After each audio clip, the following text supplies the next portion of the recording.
ఎందుకని అధికారులు 50 రోజుల తర్వాత కూడా ఇంకా అధికారులు వైసీపీ ఆధిపత్యంలో ఉంటున్నారు? క్లియర్గా కనిపిస్తుంది అది.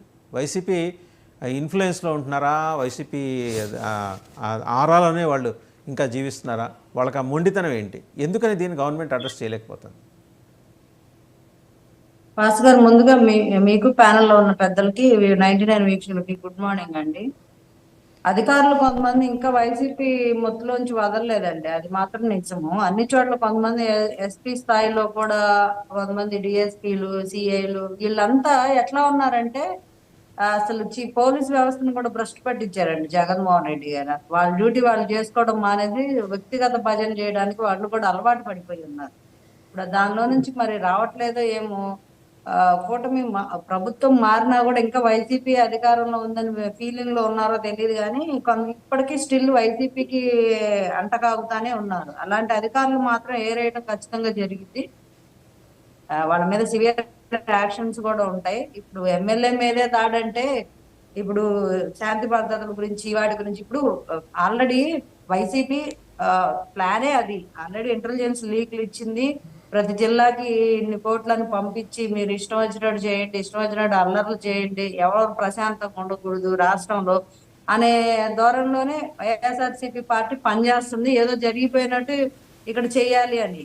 సో దానిలో భాగంగా ఇప్పుడు ఎవరు ఎమ్మెల్యేలు ఏంటి, ఎవరైనా సామాన్యులు ఏంటి, ఎవరు ఉండరు అనమాట. ఎక్కడ వీలుంటే అక్కడ ఏదో ఒకటి రచ్చ చెయ్యాలి, అటాకులు చేయాలి, ఇలాంటివి. ఇప్పుడు అదే కదండి. ఇన్ఫ్యాక్ట్ డిప్యూటీ చీఫ్ మినిస్టర్ గారు, శివపార్తి గారు, డిప్యూటీ చీఫ్ మినిస్టర్ గారు అనేది ఏంటంటే ఇనఫ్ ఎవిడెన్స్ మా దగ్గర ఉంది అని ఆయన చెబుతున్నారు. మరి గవర్నమెంట్ ఏమో యాక్షన్ తీసుకోవట్లేదు. ఎక్కడో సమ్ గ్యాప్ ఈజ్ దేర్. ఎందుకని అంటే అది చూసి చూడనట్టు పోవాల్సినంత అంత ఔదార్యం ప్రకటించాల్సిన అవసరమే ఉందండి. ఎమ్మెల్యేల మీదే, కార్ల మీద ఎమ్మెల్యేల మీదే దాడులు జరుగుతుంటే వాట్ అబౌట్ కామన్ పబ్లిక్ అండి? ఎవిడెన్స్ ఉంది అని సారీ చెప్పారంటే యాక్షన్ కూడా ప్రాపర్ గానే ఉంటది. ఎవిడెన్స్ ఉందని ఆల్రెడీ తెలుస్తుంది.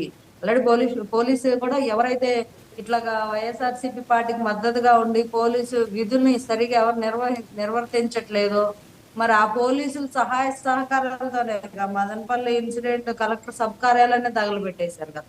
సో ఇట్లా చాలా మంది ఇలాగే ఉన్నారు. వాళ్ళందరినీ రాష్ట్రం మొత్తం ఒక చోటని కాదు, ప్రతి నియోజకవర్గంలోనూ ప్రతి జిల్లాలోనూ ఇదే సమస్య.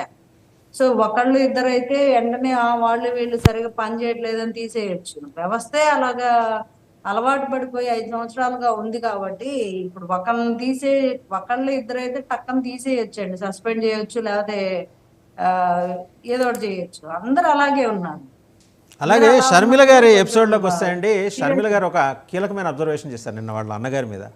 మీకు బీజేపీతో అక్రమ సంబంధం ఉంది, ఆవిడ చాలా అగ్రెసివ్గా ఫెరోషియస్గా వెళ్తున్నారు అంటే